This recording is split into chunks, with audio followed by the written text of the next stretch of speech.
To be honest with you, I should really be asleep right now, but instead I'm recording this episode. Welcome to Blush, the podcast where we avoid reality by diving into the world of BL. I'm your new bestie, Ray. Every week, I'll be doing episode reviews from BL drama series, old and new, as well as providing updates on upcoming series, ships, and everything BL. Let's dive in.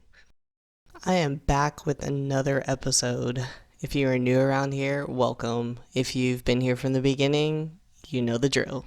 I am fresh back from a trip to the casino where I obviously lost quite a bit of cash. So any future trips to Thailand obviously have been postponed. I'm kind of like half joking, half serious. I didn't have any trips planned, but I was hoping to plan one, but now that might be put on hold for a little bit. But I will be going. There's no doubt about that. I just don't know when now. So naturally, as I was in the time warp that is the windowless casino, I did not have very much time to catch up on a lot of news about new series that are coming out or happenings in the BL world. So this section will probably be short today. But one thing I did hear about, as I'm sure everyone did, is the news that Mew and Tool are in a relationship, and everyone should be excited, but of course there are people who are not, which I cannot understand. Like, if you're a fan of BL, how you do not support real life queer relationships. But I digress. I don't know anything about Tool, and I only know Mew from Darn Type, which I did not finish watching because I have serious beef with the drama as a whole, like from what I saw, but that doesn't mean anything about him as an actor. I'm sure he's a great actor, and Love is Like a Cat is on my watch list, and we'll get to it at some point. But either way, congrats to them as a couple. I always love to see super cute couples, so that was great news to see on my timeline. We Are is rounding out their final episode today. Like today, episode 16 is premiering. And as you can see, I'm only on episode 4, so I'm quite behind. And I really need to pick up the pace because one, the show is over, and two, as I've said many, many times before, my watch list is overwhelming, and I really want to power through what I have left and talk to you guys about it. So I'm going to pick up the pace. I'm going to do better. But besides that, I've been hearing a lot of We Are slander on the internet, and I really hate that because I think like some fans have gotten so into the spicy stuff that they can't enjoy like a good slice of life, slow paced, just pure friendship. Like, you know, and it's crazy because this drama is so cute. And of course, yes, at some points it's cringy and I want to like really put my fist through my laptop screen. But that is part of the journey. Okay, that is part of the journey when we want to see this like young, innocent love. And so if you're out here, if you're hating on We Are, stop it. Stop it, stop it, stop it. It's really good and you guys should watch it. Oh, and one more quick thing I just remember I heard before we get into the episode summary for this episode.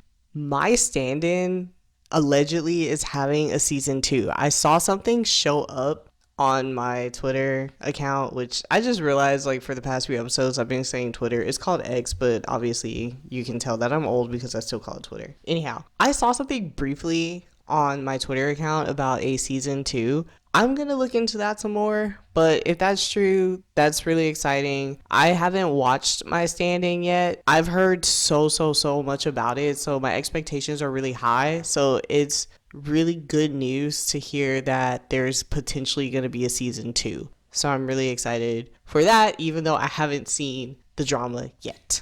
Okay, that's it. I don't have any more news to talk about or any more soapboxes to get on. So let's get into the next episode of We Are. Commentaries at the 27-minute mark if you're interested in skipping. Okay, so the quick and dirty on episode 3. If you want to hear the full summary, go check out the previous episode. So in episode 3, we get Tan starting to actively hit on Fong. We see Toy and Q's relationship start to take off a little bit. I say that really cautiously because the thing is actually quite happening, but I think that Q is starting to open up a little bit to Toy, and I also say that very lightly because he's not opening up at all. We have Poom being a complete ass to Pim, really hurting Pim's feelings, and then coming back and apologizing, which seems to be something that he does not do very often. So let's see where it goes from here. So we start off episode 4 right where we left off in episode 3, that Poom was apologizing to Pim about leaving him at the mall. And from there they go grab lunch together at the engineering canteen. Here we start to see Poom softening up a little bit while Pim is ordering some food. Poom gets him a drink and they're having a little pleasant time. Suddenly, Tan shows up at the engineering canteen, seeing them together, and he immediately goes up to them, as would be expected of his personality at this point. And he's like, what are you guys doing together? I like Pim. Don't tell me and there's like this whole suspense moment. And of course, Tan says something stupid, and he's like, don't tell me you like eating at the engineering canteen, lol. So Pim is able to breathe a sigh of relief because his friend is not really smart enough to put 2 and 2 together. But even so, I don't really know who would assume that their friend is in a slave contract with someone else just because they're hanging out. But I don't know. Maybe in the world of BL that's possible. While they're eating, Fong calls Poom and asks him to bring a glue stick to the architecture faculty because he's working on a project that's due. Tan finds this to be a prime opportunity to continue to flirt with Fong, so he tells Poom to stay there. I will handle it.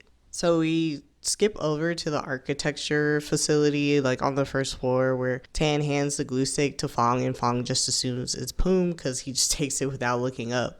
But once he sees it's Tan, well, I guess when he assumes it's Poom, he asks him to continue helping him. But then once he sees it's Tan, he's like, oh, JK, I don't need any help. But Tan's like, no, like, I'm free. Like, I can help. Like, let me help you. I want to help. Fong finally kind of like breaks down. It's like, okay, fine. Like, if you want to help me, like, cut this thing, right? Tan is pretty quick. So Fong's like, oh, well, if you actually do have time, just keep helping me. Like, can you cut this too? And can you glue this? And Tan's like, wow, I never thought we would be, like this. What about you? And Fong's like, yeah, I didn't think we would ever be friends. And then Tan says something cheeky, something to the effect of, we could be more than friends. And then he just, starts cracking jokes and harassing Fong. Fong seems to be a pretty stressed out character, so I think Tan puts him at ease a little bit. So they might work out. Back at the engineering canteen, Pim,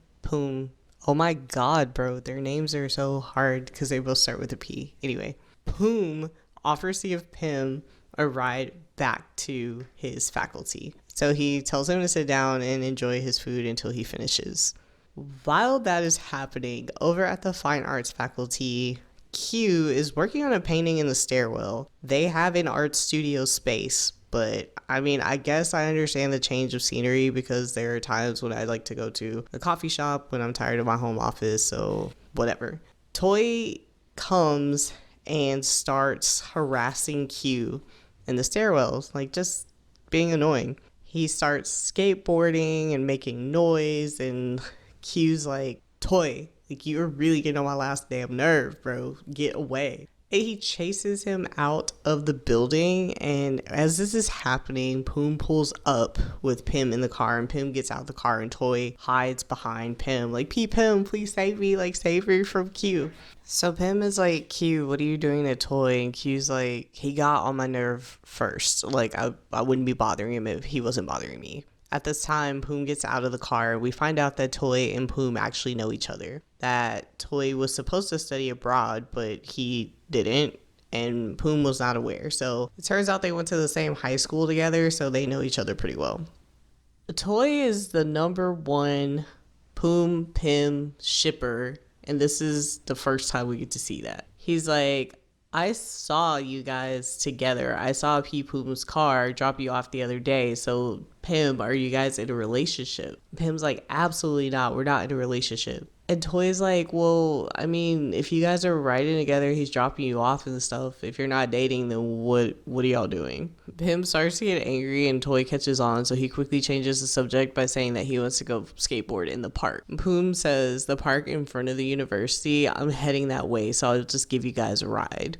Pim tries to decline, but Toy quickly is like, Poom, you're so generous, as you always were. You're so kind-hearted. Like, guys, like, Pim, cute, go get your stuff. Let's go to the park. Once they get to the park, Toy quickly goes his own way because he wants to skateboard, and Q dips out as well. Pim tries to shake Poom, but Poom's like, he's like following him like a puppy, to be honest with you. It's a bit weird, but Pim's like, whatever.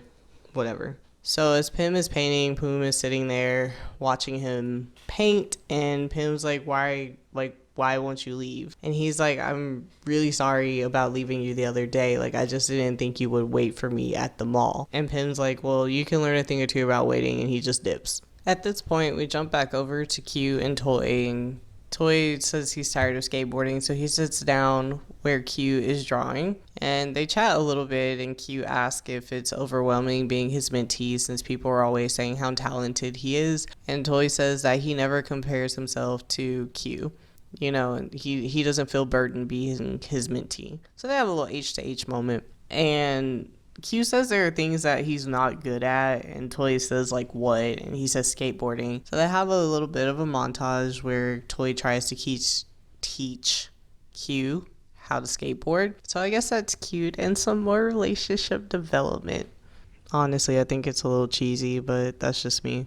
Jumping back to our main couple, Pim actually comes back with an ice cream for Poom.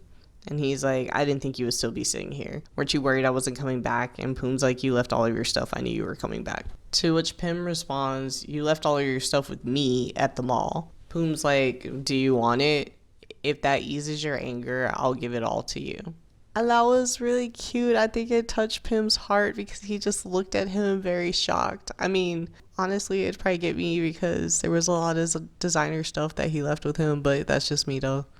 And if Poom didn't have the emotional intelligence of a rock, he'd probably realize that he was falling for Pim around this point. Jumping back over to Tan and Fong for a little bit, Fong buys Tan a drink to thank him for helping with the assignment, and Tan's like, of course, I wanted to help with the assignment. And Fong starts to open up a little bit about the stress and how the issues he's had, and he's ready to get it over with and present tomorrow. So here we get to see Fong being comfortable with Tan, right? So I think this just lends a little bit more to their opposite personalities working really well together. So he's opening up to him, and Tan really just puts him at ease with his bright personality and like sense of humor. So I feel like they don't get a lot of screen time yet, so hopefully that'll change in the future. So our group of friends is leaving the park at this point, and Q quickly is like, Toy and me are going home. See you guys. And they run off. Pim's like, okay, bye, see you later. And then Pim turns to Poom and says that he's also going home. And Poom grabs his forearm, his slightly muscular, veiny forearm. Anyway, he grabs his forearm and says, I'll give you a ride home. Like, Poom is Pim's personal Uber at this point. This man is always going in the direction that Pim is going in and always wants to give him a ride. I wonder if later on it'll be a different kind of ride, if you know what I mean. Okay, sorry, that was a really bad joke. So Poom gets in the car with Pim, and Pim's like, I can't believe you know Toy. Like, how do you know him? And Poom says that Toy went to the same high school and he got bullied a lot. So Poom and his older brother Fong took care of him, and over time they became like actual brothers. Like Toy is like another brother to them. And Pim says that he's surprised that Poom has this kind of side to him, and he can't believe it. Poom says that he takes care of people, and when he takes care of people, he always does his best. And he's like, in this instance, and he reaches across Pim, and we have another seatbelt scene, except for this time Pim is conscious, because if you recall, back in like, I think episode 2, he was passed out drunk, so he didn't get the butterflies, I guess, because he was unconscious. So he got them this time. They finally arrive at Pim's house, and he gets off of the car, and Pim gets out, and he's like, Pim, before you go, like, you forgave me, right? Like, you already forgave me because I really am sorry. So this is like the third time he's apologized at this point. I feel like we get it. You're sorry. So Pim says, don't apologize too often because it'll lose its meaning. And Pim responds by saying that he just doesn't know how to ease Pim's anger, and he wants him to not be angry anymore. And Pim touches his hair like, oh, it's okay. Like, it's okay. And then he leaves. So I think that was enough, so Pim left. Upstairs, Pim takes the painting that he's redoing because Pim ruined the first one, which got them into this whole mess. And he's thinking about the day that they've had with Pim apologizing over and over again and being sincere, and how I might have left this out in a different summary, but Pim basically was like, please don't finish the painting too soon. Like, which I think is kind of weird, right? Because if y'all are only hanging out to settle a debt, why do you want him to take his time? Question mark. So just more indication that the feelings are a little bit mutual between the two of them. So jumping back to Q and Toy, Q offers to take Toy home even though he doesn't have a car. So he's like, even though I don't have my car, I'm going to escort you home anyway. So they grab a taxi together. In the taxi, they're just riding, and Q has headphones in, and Toy looks at him and remembers that even in high school at the cafe, whenever he saw Q always had his headphones in. And so he remembers this and smiles, and then Q catches him stealing a glance, and he's like, the fuck you looking at, bro? And Toy says, you're always listening to music, so I was just really curious what you were listening to. So Q lets Toy listen to the music. He shares his headphones with him, and I guess another cute little moment. And the only thing that ruined the scene for me is he was listening to the damn theme song. Like, I thought he would be listening to something else. Like, I don't want to hear the theme song. But I don't know what the music budget is like, so I guess I can't complain too much. After this, we have a very, very brief Pun and Chain moment where Pun is just roaming around campus at night, brain dead, and he physically runs into Chain. And Chain's like, what are you doing? And he's like, oh, I'm so tired from studying. Like, I was just on my way home, but obviously he was not on his way home. He was still on campus. So they sat and talked for a bit, and Chain gave Pun some cup noodles in an act of care. And we have a little cute, like, romance moment there, but they get even less screen time than Tan and Fong. It's interesting to try to see how they're distributing among the four couples, because obviously, like, Pum and Pim are getting the most screen time, and then Q and Toy, and then, like, I don't know how they're gonna continue. Like, it's a 16 episode series and we're only on episode 4, so there's still time to fix it, but, like, how are we gonna develop this relationship? So the next day, we find ourselves back in the engineering faculty with Pum and his friends Beer and Mick. And Beer just follows up and was like, did you apologize to your friend yet? And Pum is still trying very poorly to pretend as if it's a friend and it's not him, but he said, yeah, he told his friend to apologize. He sees Tan and says he's gonna go talk to him for a second, and he leaves Beer and Mick. Pum asks Tan if he helped Fong yesterday, to which Tan's like, yes, I did. Pum pulls out a snack and places it on the table, saying that it's from Fong as a thank you for helping him. Tan is just over the moon receiving this from Fong and says, Pum, if you're ever busy in the future and Fong needs help, just let me know.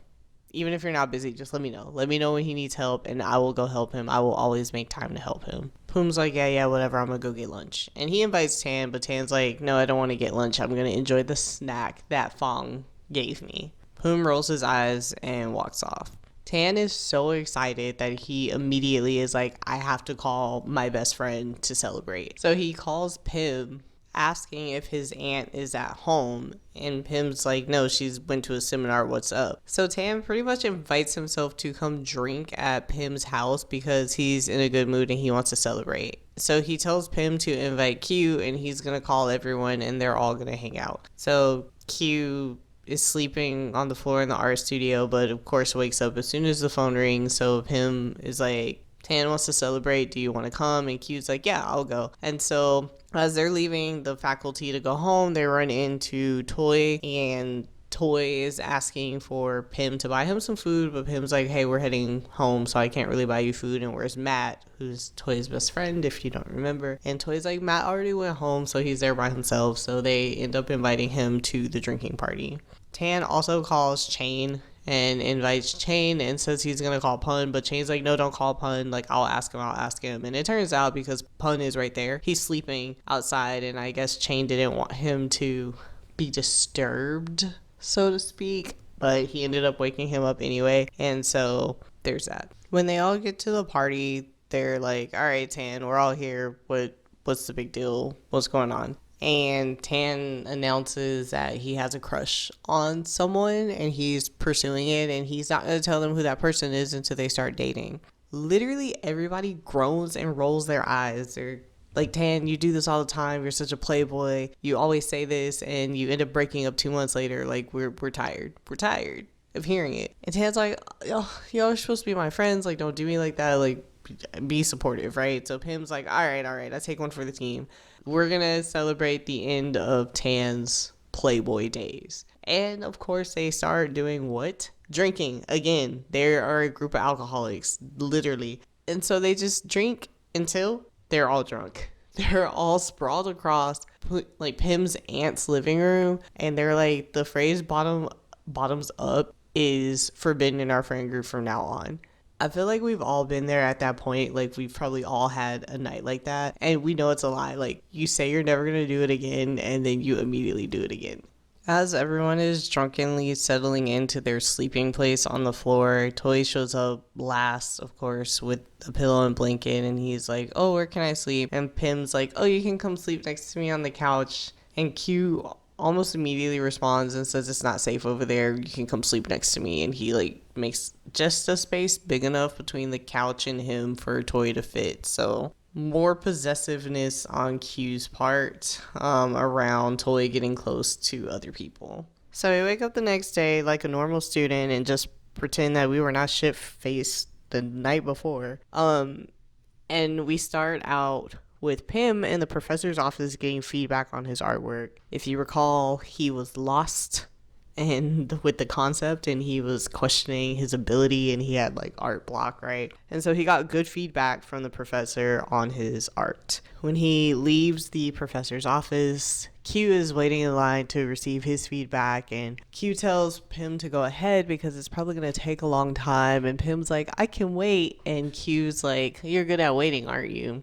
And so Pim basically was like, fuck you, I'm not waiting. So he left. As Pim is leaving the building, a car pulls up and honks. And this time, I never mentioned it before because I didn't think it was relevant, but I guess I didn't really catch it. So in the first time that Pum gave Pim a ride home, he was driving a white Mercedes. The last couple times he's picked him up, it has been a black BMW. In this time, it is the white Mercedes again. So Pum has at least 2 luxury cars. So your boy's rich. All right, he has some money. But either way, here we are again with Pum being Pim's personal Uber service. Pim tries to decline the ride, and Pum is like, you're supposed to do whatever I say, so I'm telling you to get in the car. And Pim's like, let me guess, you're heading that direction again, since that's what Pum always says as a cover. While on the way home, Pim says he's hungry and asks Pum to pull over at a food stall so they can eat. Actually, it's more so Pim can eat, but Pum insists to eat with him anyway because he's annoying. So they get settled at a table, and Pum looks super uncomfortable, and Pim quickly catches that Pum, Mr. Rich Boy, has never eaten at a stall like this before. And Pum denies this, right? So the auntie comes over to take the order, and Pim immediately starts ordering his food, and I don't know exactly what he ordered because I'm not as familiar with Thai food, but he ordered something, and he ordered it very spicy, which is the one thing I do know about Thai food, is that it's hella spicy. Pum, not knowing what to order, just says he wants the same thing as Pim. So Pim's like, okay, yeah, I'll just take two of what I ordered. And he's like, you've never ordered at a place like this? Like, you've never had this food before. Whom says there's no menu? How is he supposed to know what to order? Which I guess is kind of fair, but playing devil's advocate here, it looked like there was a menu posted in the background. He could have just said he needed a minute, but I guess he didn't want to look foolish, which he ended up doing anyway, very quickly after. The auntie shows up with the noodles and she sets it down, and Pim offers to season the noodles for Poom, knowing that he has not eaten this before, and Poom refuses. So Pim seasons his noodles and Poom tries to replicate that, but he ends up putting a massive amount of chili powder in his noodles, causing them to be extremely spicy. Like, extremely spicy. Like, he's drinking the water. It's like, I'm out of water. Like, this is damn spicy. Like, oh my god, it's so spicy. Him being concerned, and I honestly don't know what this does, but he dips his thumb in the ice water and places it on Poom's lips. I'm guessing this is supposed to be romantic because he holds it there for a while and they lock eyes and they stare at each other. But then he quickly is like, oh, like the ice water here is really cold. Like, it should help with the spice. So they wrap up their meal and Poom takes Pim home. Outside of Pim's house, Pim asked Poom if he was the one that dropped him off that night. And Poom's like, what night? I've been giving you rides every night, so what night are you talking about, basically? And Pim's like, that night, like, don't act like you don't remember, because even though I was drunk, I remember. To which Poom responds fairly, if you remember, why did you ask? And Poom says, since you remember, do you remember what you said to me? And he basically acts out the same thing. He gets really close to Pim and he touches his nose, saying he has a tall nose, and he like brushes his hair to the side, saying how his eyes are lovely. And then he goes, and your mouth, and trails off and leans in as he's holding Pim's chin. And oh, that's where it ends. This show is really getting to me with the cliffhangers. Like, they know what they're doing. They're so good at it because I'm going to watch the next episode. Alright, 4 episodes down, and it's giving slow burn. So slow. I mean, we're still heating up with Poom and Pim, and we're still heating up with Q and Toy, even though obviously Poom and Pim are the most developed couple so far, despite the fact both of them are in denial, right? They're both in denial.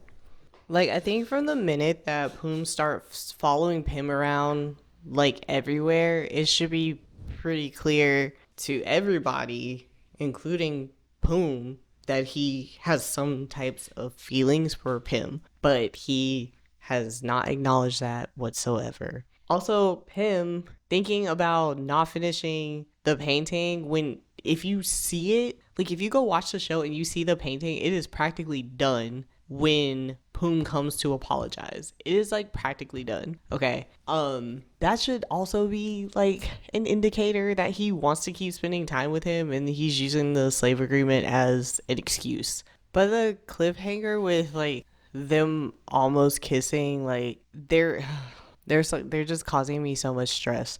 But I'm here for it because I want to see them together. Like, you know, I think that they'll make a really good couple and their personalities complement each other. I also think that Pond and Pooin are doing a really good job. Like I said before, this is my first time seeing them together in a drama. I believe they're in another drama called Never Let Go, which I haven't seen yet. So hopefully later on I can do some episodes on that one. But I'm really into Pond. To be honest, I think he's pretty handsome and like he's an in-citizen, so you know, when your faves are just like you for real. So yeah, I think the Poom Pim couple are chugging along, and hopefully next episode they'll be closer to being an actual official thing. Q and Toy still have this like cute like mentor mentee like senior junior type relationship going on. There's like many times where you can see Q like secretly smiling to himself because he is like brought like joy from hanging out with like toy, but he doesn't really say anything or lead on that he has any feelings other than like, oh, this is like my cute mentee. But every time we see Toy looking at Q, he has this like longing in his eyes. Like you can tell he really, really likes him like a lot. And I don't really know what's like stopping him from saying something, you know what I mean? Or like at least trying to make a move in any capacity, because right now they're just kind of hanging out like here and there. It's not really moving forward at this point. In this episode, we also got to see a little bit more of Tan and Fong. So we get to see Tan really turn up the flirting this time, right? Because last episode, he was kind of shy and he asked Poom to deliver the snacks for him, and he asked Poom to set up for them to hang out, right? But really, like, it seems like after this taxi ride, Tan, maybe, I don't know if he got confidence or he was like, I can do this, right? So in this episode, we see them interact. We see a little bit more about Fong because he's a year older than all the other characters, so we don't see him a lot. He's not hanging out with them. So we see that he's studying architecture. He always has a bunch of projects and deadlines to meet. He's like super stressed out. So great that we got to see more about his character. I'm also glad to see Tan actually flirting now instead of just making like weird lovey-dovey eyes all the time, and really like putting himself out there and being like, I can be here for you, like I can be here to support you. So I think their couple is really cute. I've been trying to avoid spoilers, but they are seemingly a favorite couple of the internet. So on Instagram, I see a lot of edits of their couple. So I'm definitely looking forward to them realizing that they like each other and becoming an official thing. And based on next episode's previews, I think it'll happen in episode 5. Also, the actor that plays Fong, his name is Boom. I think he is so handsome. Like, just big eyes and a nice smile just makes me melt, right? They don't really look alike, but I feel like they kind of give me the same vibe. But he's, at least to me, like Boom is very similar to Na Jamin from NCT Dream. But maybe that's just me trying to draw connections between my two hobbies. But I like him in this drama, but I also kind of feel like, and I've not seen him in another drama. I think this like couple is in a different drama, but I've only seen them in Vice Versa, and they were, I think, like a little like bromance, like friendship kind of couple. And I liked Boom's character. Well, his character is kind of an ass in Vice Versa, but anyway, that was not the point. The point is that he's handsome and he's my type, so hopefully one day we'll run into each other. And lastly, we see a little bit of Pun and Chain, but like I said earlier in this episode, like we don't see very much of them, so I don't know how their couple is gonna develop. And also, I just like, they're not giving me the same like kicking feet butterflies that I'm getting from the other 3 couples, but maybe it's not their time yet. Like maybe I just need to be patient. But overall, I would say this is another W. I'm not going to drop this drama. I'm definitely too invested at this point, so I will definitely see you guys here next time to talk through episode 5. And with that, we've wrapped up another episode, still sponsorless. So today's episode is sponsored by the handful of horror themed BL that are coming out very soon. I know that Dead Friend Forever exists. I have not seen it yet, but it looks scary and I'm too afraid to jump in, so I will probably start my horror BL journey with Kimjira whenever it comes out. Probably next year, but I'm still excited anyway. Okay, that's it. I'll see you guys in the next episode. Bye! Thanks for tuning in to another episode of Blushed. If you liked this episode, please leave a review. For drama recs and listener letters, please email them to blushedpodcast@gmail.com. Remember, stay rosy, and I'll see you next time.